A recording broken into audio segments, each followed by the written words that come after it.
हम बात करेंगे आज परिमेय संख्याओं की। परिमेय संख्याएं वो होती हैं जिसको हम p बाई क्यू के फॉर्म में हम लिख सकते हैं। q की वैल्यू बस 0 नहीं होनी चाहिए। अगर q की वैल्यू 0 हो जाएगी तो p बाई 0 की वैल्यू हमारी इनफाइनाइट आ जाएगी, जो कि हमारी एक परिमेय संख्या को रूपांतरित नहीं कर सकती। यानी कि हमको वैल्यू होनी चाहिए। सिंपल सी बात है कि अगर हमारी वैल्यू p बाई क्यू के फॉर्म में हुई और q की वैल्यू 0 नहीं हुई तो हमारा वो जो वैल्यू है वो परिमेय संख्या हो जाएगी। सबसे पहले हम एक बात करते हैं कि परिमेय संख्या को अगर थोड़ा सा पीछे छोड़ें और बात करें इन इक्वेशंस की, इन समीकरण की। तो इन समीकरण में अगर हम बात करें कि x प्लस 2 बराबर 13, यानी कि x की अगर वैल्यू अगर हम निकालना चाहें तो 13 में से 2 को घटाया हमने 11 बचा। तो यानी कि x की वैल्यू को हमने 11 के लिए हल किया है, जो कि एक प्राकृत संख्या है। अगर हम प्राकृत संख्या से अगर थोड़ा सा दूर जाना चाहें तो x की वैल्यू अगर 5 बराबर 5 अगर हम निकालें तो 5 माइनस 5 यानी कि x की वैल्यू 0। लेकिन ये एक पूर्ण संख्या है, 0 एक पूर्ण संख्या है, 11 एक प्राकृत संख्या है। तो अगर हम, मेरे कहने का मतलब यही है कि अगर हम सिर्फ प्राकृत संख्याओं पे अगर हम ध्यान देते रहें तो ये वाला जो समीकरण था दूसरा वाला, ये हम सॉल्व नहीं कर पा रहे थे। ओके, अब हम चलते हैं कि x प्लस 18 बराबर 5 को सॉल्व करते हैं। यानी कि x is equal to x बराबर 5 माइनस 18। अब कैसे होगा, क्योंकि 18 तो बड़ी संख्या हो गई और 5 छोटी संख्या हो गई, और 18 माइनस के साथ है तो हम घटाएं कैसे। यानी कि हमें धनात्मक और ऋणात्मक के बारे में भी सोचना पड़ेगा। अगर हम पूर्ण संख्या और पूर्णांकों के बारे में बात कर रहे हैं तो हमें धनात्मक और ऋणात्मक के बारे में बताएं। क्योंकि अगर आपको थोड़ा सा पता हो तो इसकी वैल्यू आएगी -13। क्योंकि जो वैल्यू होती है उसके पहले वाली जो साइन होती है वो नेगेटिव है तो माइनस लगेगा, पॉजिटिव है तो प्लस लग जाएगा आंसर्स में। अब हम बात करते हैं 2x इज इक्वल टू 3 की, यानी कि x इज इक्वल टू 3/2। ये हो गया हमारा एक परिमेय संख्या। 5x plus 7 is equal to, अगर हम बात करें तो 5x is equal to 7 minus 7, और x इज इक्वल टू -7/5 -7/5। ये भी एक परिमेय संख्या होगी। यानी कि 3/2 और -7/5 परिमेय संख्या की तरफ अग्रसर होते हैं। आगे हम बात करें पूर्ण संख्याओं में योग मैं आपको इस पर लिख देता हूँ कि योग का मतलब क्या होता है। योग का मतलब होता है एडिशन। थोड़ा सा हम इंग्लिश भी जाने तो बेटर रहेगा। व्यवकलन का होता है सब्सट्रैक्शन। गुणन का होता है मल्टीप्लिकेशन, और भाग का होता है डिवीजन। ओके, इसकी इंग्लिश हम जान गए। अभी योग के बारे में बात करें तो 0 plus 5 is equal to 5, 4 plus 7 is equal to 11। मतलब कुछ भी अगर हम जोड़े, ए और बी को जोड़ें तो a प्लस बी बन जाएगा। यानी कि ये एक पूर्ण संख्या योग के अंतर्गत सम्मिलित होती हैं। अब 5 में से 7 को अगर हमने घटाया तो -2 आया, और 7 में से 5 को घटाएंगे तो 2 आ गया। यानी कि -2 और 2 तो बराबर नहीं होता ना, तो ये सम्मिलित नहीं होगा। 0 को 3 से गुणा करें तो 0 आएगा, और 3 को 0 से गुणा करें तो भी 0 आएगा। यानी कि ये एक सम्मिलित होगा। 5 को डिवाइड करें 8 से तो 5/8 हो जाएगा, लेकिन 8 को डिवाइड करें 5 से तो 8/5 होगा। अब 5/8 और 8/5 तो बराबर नहीं होता है, यानी कि ये सम्मिलित नहीं होगा। ये चीज़ें इसमें हो गई। अब पूर्णांक के बारे में बात करते हैं। पूर्णांक भी सेम उसी की तरीका होता है, जैसे 6 प्लस 5 इज इक्वल टू 11। यहाँ पे गलत लिखा हुआ थोड़ा सा, 6 प्लस 5 इज इक्वल टू 11। उसी तरह 5 प्लस 6 इज इक्वल टू 11, यानी कि पूर्णांक योग सम्मिलित होगा। ठीक है, घटाने में सम्मिलित नहीं होगा, क्योंकि अगर हम 7 में से 5 को घटा रहे हैं तो 2 आ रहा है। ठीक है, तो 5 में से 7 को घटाएंगे तो -2 आएगा ना, तो ये सम्मिलित नहीं होगा। सेम जैसे वो पढ़ रहे थे। और गुणन के बारे में बात करें तो 8 गुणे 5 इज इक्वल टू 40, और 5 गुणे 8 इज इक्वल टू भी 40, यानी कि ये दोनों बराबर है, यानी कि सम्मिलित होगा। अब लेकिन डिवाइड के बारे में अगर हम बात करें, डिवीजन के बारे में सम्मिलित नहीं होगा। क्योंकि अगर मान लो 2 डिवाइड बाई 4 लिखते हैं और 4 डिवाइडेड बाई 2 लिखते हैं तो इसकी वैल्यू आएगी कि आधा और इसकी वैल्यू आएगी 2। अब आधा और 2 के बाद बराबर थोड़ी है, यानी कि ये सम्मिलित नहीं होगा। ठीक है, अब हम बात करते हैं परिमेय संख्याओं की। परिमेय संख्या क्या होती है, मैंने बताया था ना कि p प्लस क्यू के p बाई क्यू के भाव में लिखा जा सके, और p और q पूर्णांक हो और q की वैल्यू 0 ना हो। यानी कि 2/3 -7, 3 जो है 0 नहीं है, यानी कि ये परिमेय संख्या है। 6/7 ये भी परिमेय संख्या है क्योंकि 7 0 नहीं है। अब 0, 2, 4 सबको पी बाई क्यू के फॉर्म में लिख सकते हैं। 0 को हम क्या लिख सकते हैं 0/1, 2 को लिख सकते हैं हमने 2/1, 4 को हमने लिख दिया 4/1 और पी बाई क्यू के फॉर्म में ये सब हैं। ये भी पी बाई क्यू के फॉर्म में है, ये भी पी बाई क्यू के फॉर्म में है। यहाँ पे पी की वैल्यू 0 है, क्यू की वैल्यू 1 है, पी की वैल्यू 2 है, क्यू की वैल्यू 1 है, पी की वैल्यू 4 है, क्यू की वैल्यू 1 है, यानी कि हम यहाँ पे लिख सकते हैं। अब इसको जोड़ा कैसे जाता है, हम जोड़ने की बात अगर बताएं तो इसको देखो माइनस नहीं 3/8 प्लस -5/7। हम क्या करेंगे, सबसे पहले इन दोनों का लघुत्तम समापवर्तक लेंगे। लघुत्तम समापवर्तक लेना आपको आता होगा। 8 और 7 का मल्टीप्लाई कर दिया 56 आ गया। 7 के 3 से मल्टीप्लाई किया, 8 को 5 से मल्टीप्लाई किया, बीच में प्लस का साइन लगा दे क्योंकि हम जोड़ रहे हैं। ठीक है, 7 तरीके 21, 8 बचे 40। लेकिन एक भी ध्यान रहे कि यहाँ पे 5 के साथ माइनस होते हैं, यहाँ पे माइनस लग जाएगा। 21 - 40। अब यहाँ पे प्लस और माइनस अगर यहाँ पे ब्रैकेट खोलेंगे वाला 40 का वाला तो माइनस आ जाएगा बाहर और फिर 56। 40 में से 21 घटा दिया -19/56। -19/56 एक परिमेय संख्या है। अब जरा इसको जोड़ लें।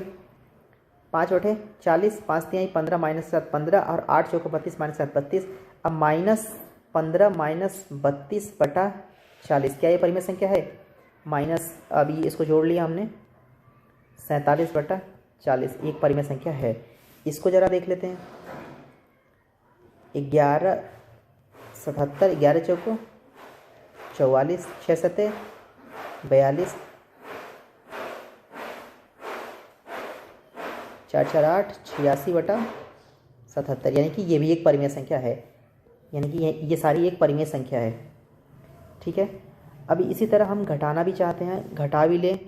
इन दोनों को घटाना होता है। घटाने में क्या है कि देखो, जैसे मैं प्लस के लिए बताया था कि a + b + c + d, यानी कि b × d, a × d + c × b, यही तो हमने किया था ऊपर। इन दोनों का मल्टीप्लाई किया, इसका इसके साथ मल्टीप्लाई किया और इसका इसके साथ मल्टीप्लाई किया, बीच में प्लस का साइन। घटाने में क्या करेंगे, यही प्लस के साइन को हम माइनस कर दिया तो ये घट जाएगा। अब गुणा की मैं बात करूं क्योंकि गुणा में थोड़ा सा अलग होता है। जैसे जोड़ घटाना एक तरह से हो गया, गुणे में क्या होता है कि a/b × c/d। तो गुणे में क्या करते हैं, ऊपर और ऊपर, नीचे और नीचे मल्टीप्लाई करते हैं, यानी कि a × c/b × d। जैसे कि इसको सॉल्व करते हैं। 6 चौको 24, माइनस के साथ 24, 11 बचे 55, 11 बचे हमने 55 कर दिया। अब ये माइनस और -2 है तो यानी कि ये प्लस हो जाएगा। 24/55 ये हो गया, काम खत्म। अभी डिवाइड की बात करें। डिवाइड के में एक थोड़ा सा ट्रिक है, मैं आपको बताऊँ। a + b / c/d। तो हम क्या करते हैं, ये डिवाइड का साइन को ना हम मल्टीप्लाई में चेंज कर देते हैं और पहले वाले को तो सेम को सेम उतार देते हैं, a/b। डिवाइड का साइन को हमने मल्टीप्लाई में चेंज किया और इसमें जो अगले वाले जो होता है ना, नीचे वाले को ऊपर लिख देते हैं, ऊपर वाले को नीचे लिख देते हैं, यानी कि d/c। और फिर जैसे मल्टीप्लाई कर रहा था वैसे ही हो गया, a × d और b × c। उसी तरह हो गया। जैसे इसको सॉल्व करें, 2/7 डिवाइड के साइन को मल्टीप्लाई में और 3 को ऊपर ले लिया, 5 को नीचे कर दिया। अब ऊपर का ऊपर के साथ, नीचे का नीचे के साथ, 3 दूनी 6, 7 बचे 35। ठीक, ऐसे हो गया। अब इसको आप ये सॉल्व करो क्योंकि ये आपके लिए है, ऊपर जो बताया गया था, तो फिर इसको ऐसे करना होता।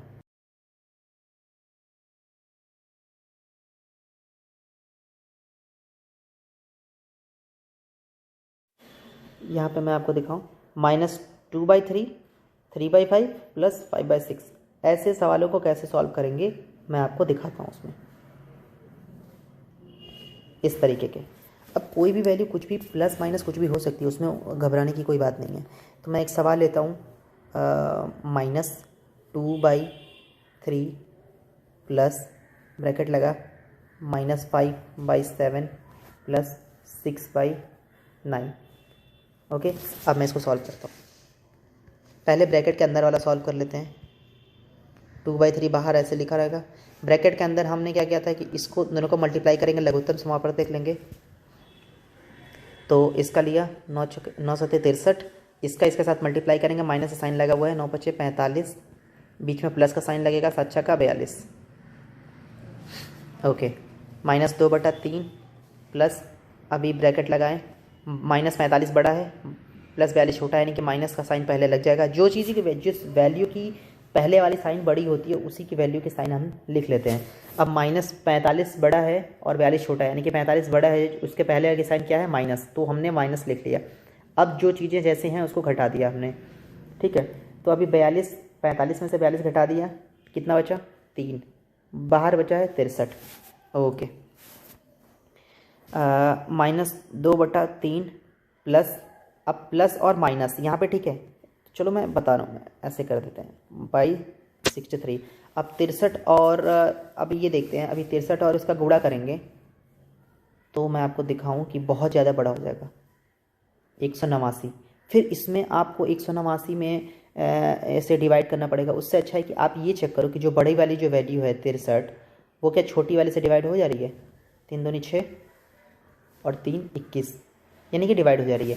तो अगर डिवाइड हो जाती है तो हम उसी को लघुत्तम समापवर्तक मान लेते हैं, यानी कि 63। अब कितनी बार में डिवाइड होती है 21 बार में, यानी कि -2 × 21 प्लस -3 × 1, क्योंकि 63 को 63 से डिवाइड करेंगे तो 1 आएगा, ठीक है।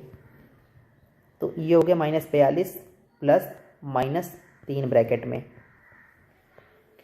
अभी क्या होगा -42, बाहर ये प्लस और माइनस होता है तो बाहर अगर ब्रैकेट खुलेगा ये वाला तो माइनस आ जाएगा बाहर 3। अब क्या करते हैं, ये अगर माइनस और माइनस का साइन रहा तो पहले तो मैंने बताया था कि माइनस का साइन लगता है, फिर उसके बाद जो होता है उसका अपोजिट कर देते हैं। जैसे इसमें हमने प्लस का साइन था, इसमें दोनों में से बड़ा कौन सा था, ये बड़ा था, तो हमने माइनस का साइन लगाया, फिर जो दूसरा वाला साइन बचा उसका अपोजिट कर देते हैं। 45 में 42 हमने घटा दिया। अब इसमें क्या करते हैं, माइनस का साइन दोनों पे, इसमें से 42 बड़ा है तो 42 के ऊपर का माइनस साइन है पहले का, तो माइनस साइन हमने लगा दिया। फिर दूसरा जो साइन बचा माइनस, उसको अपोजिट कर देते हैं। तो हमने ऐड कर दिया 42 और 3 को ऐड कर दिया 45/63, यानी कि इसकी वैल्यू आ जाएगी 45/63। अब जो क्वेश्चन दिया है हमने हम वही सॉल्व कर लेते हैं। -2/3 अभी क्या है साइन, प्लस 3/5 प्लस 3/5 प्लस -5/6 फिर से सॉल्व करते हैं इसको। -2/3 प्लस, अभी इसका लघुत्तम समापवर्तक लेंगे तो 6 बचे 30, अभी बीच में प्लस का साइन लगेगा ही लगेगा, और 36 18 और 5 25 माइनस के 7, ठीक है। -2/3 प्लस 18, ब्रैकेट खुलेगा तो माइनस का साइन बाहर आ जाएगा ये, और 25, ठीक है। अभी क्या होगा -2/3 प्लस, ये मैंने बताया था कि बड़ा वैल्यू कौन सा है 25, यानी कि माइनस का साइन पहले लग जाएगा, ठीक है। उसके बाद दूसरा साइन क्या बचा प्लस, तो अब घटा देंगे, कितना बचा -7। ओके, अब फिर से इसमें हम क्या करेंगे, लघुत्तम समापवर्तक ले लेंगे तो 30 इसका एलसीएम होगा, 3 को डिवाइड करेंगे 10 से तो 10 बार में हो जाएगा, यानी कि -2/2 × 10 प्लस -7 × 1, क्योंकि 30 को 30 से डिवाइड करेंगे तो 1 आ जाएगा। यहाँ पे आ जाएगा -30 और प्लस -7/30, -20 -7 बाहर आ जाएगा तो फिर 30 -27/30। अभी देखते हैं, कर देते हैं तो 3 से अगर 3 कॉमन लेंगे तो 3 9 27 और 3 दहिया 30, यानी कि -9/10। आंसर क्या आया था, आंसर आया था -9/10। ओके, तो अभी हम क्या करते हैं कि योग कर लिया हमने, और फिर इसके बाद व्यकलन यानी कि घटाएंगे भी इसी तरीके से घटाएंगे। गुणा करने की बात है तो गुणा भी मैं करके दिखा देता हूँ आपको, मैं एक गुणा करके दिखा देता हूँ। 2/4 गुणे 3/2 गुणे 1/7 कर लो, ठीक है। तो बाहर वाला मैंने बताया कि कुछ भी करना हो पहले अंदर वाला करते हैं।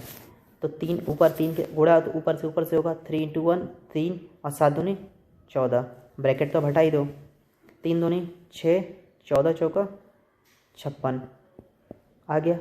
ऐसे ही होगा गुणा और ऐसे ही होगा भाग भी हो गया, इसी प्रकार से भाग भी हो जाएगा। अब इसको आप प्रयास करना, एक एग्जाम्पल है, इसको आप एग्जाम्पल करते हुए देखते जाना। एग्जाम्पल में भी कोई परेशानी नहीं होनी चाहिए मेरे हिसाब से।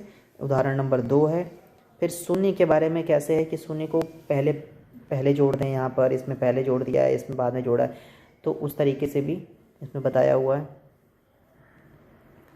अब सोचिए और चर्चा करिए कि यदि कोई गुणधर्म परिमेय संख्याओं के लिए सत्य है तो वो गुणधर्म पूर्णांकों और संख्याओं के लिए भी सत्य होगा या नहीं होगा।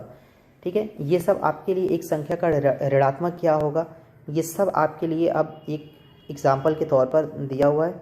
परिमेय संख्याओं के लिए गुणन की योग पर व्यक्तता मैंने बताया था ना कि जैसे अगर ब्रैकेट के अंदर एक ही चीज़ है उसको पहले सॉल्व करेंगे आप, उसके बाद जैसे इसमें भी ये ब्रैकेट के अंदर वाले पहले सॉल्व किया है, बाहर वाला सेम का सेम वैसे छोड़ा हुआ है जैसे रखा हुआ है, फिर अंदर का एलसीएम लिया हुआ है क्योंकि 6 एलसीएम 3 से डिवाइड हो जाएगा तो 6 एलसीएम है, फिर उसी प्रकार से ये आगे का सॉल्व हुआ है। इसको आप प्रयास करना, ये एग्जाम्पल है और कुछ ना कुछ इसमें से आएगा। अब ये आपका एग्जाम्पल, ये आपकी प्रश्नावली है, इसमें से आप एक एक सवाल लो और इसमें एक एक सवाल करते जाओ। और मुझे नहीं लगता है कि अभी कोई इसमें से कोई अब आपको प्रॉब्लम होनी होगी, कोई परेशानी होगी, क्योंकि जहाँ तक मैंने आपको बताया मैं आपको एक छोटा सा रिवीजन अभी और दे देता हूँ। ठीक है, अभी मेरे को लग नहीं रहा है कि इसमें कुछ और होगा। प्रश्नावली 2 हो गई। ठीक है, हाँ यही मैं बताने वाला था कि मैं क्या क्या हमने आज बात किया। अभी हमने बात किया कि परिमेय संख्याएं योग का योग व्यवकलन और गुणन की संख्याओं का समृद्ध होता है, लेकिन माइनस का और डिवाइड का नहीं होता है। ठीक है, एक शून्य योजक तत्समक है और परिमेय संख्या 1। मैं आपको यहाँ पर मैं आपको सिंपल में बताऊँ कि क्या क्या हमने पढ़ा है आज, कैसे कैसे ऐड होता है। हमने पहले बात पढ़ा कि p/q के फॉर्म में होना चाहिए, q की वैल्यू 0 नहीं होनी चाहिए, बाकी कुछ भी वैल्यू होना चाहिए। सम कर सकते हैं, हमने a + b को और b + a को हमने बताया कि ये होगा। a + b को b - a हम नहीं लिख सकते हैं, a × b को हम b × a लिख सकते हैं, a/b को हम b/a नहीं लिख सकते हैं। यानी कि अगर प्लस की बात आएगी तो वो होगा, माइनस की बात आएगी तो नहीं होगा, मल्टीप्लाई की बात आएगी, गुणे की बात आएगी तो होगा, और डिवाइड की बात आएगी तो नहीं होगा। ये हमने यहाँ पर पढ़ा। और दूसरी बात हमने पढ़ा यहाँ पर कि a/b + b/c c/d अगर करना हो तो पहले हम b और d के मल्टीप्लाई करते हैं, फिर a × d करते हैं और प्लस c × b करते हैं। इस तरीके से सॉल्व करते हैं। अगर प्लस है तो यहाँ पे प्लस लगेगा, माइनस है तो यहाँ पे माइनस लगेगा। मल्टीप्लाई की अगर बात करें तो a/b × c/d अगर हम करते हैं तो a × c ऊपर का ऊपर के साथ, नीचे का नीचे के साथ। ठीक है, डिवाइड की अगर बात करते हैं तो a/b / c / b। तो हम क्या करते हैं, डिवाइड के साइन को हम मल्टीप्लाई में चेंज करते हैं और डी को ऊपर ले आते हैं, सी को नीचे ले आते हैं, और फिर हम जैसे ऊपर मल्टीप्लाई वाला करते थे ये वाला, उसी तरीके से a × d/b × c कर देते हैं। बस अभी तक इसमें इतना ही कुछ है और कुछ इसमें नहीं है।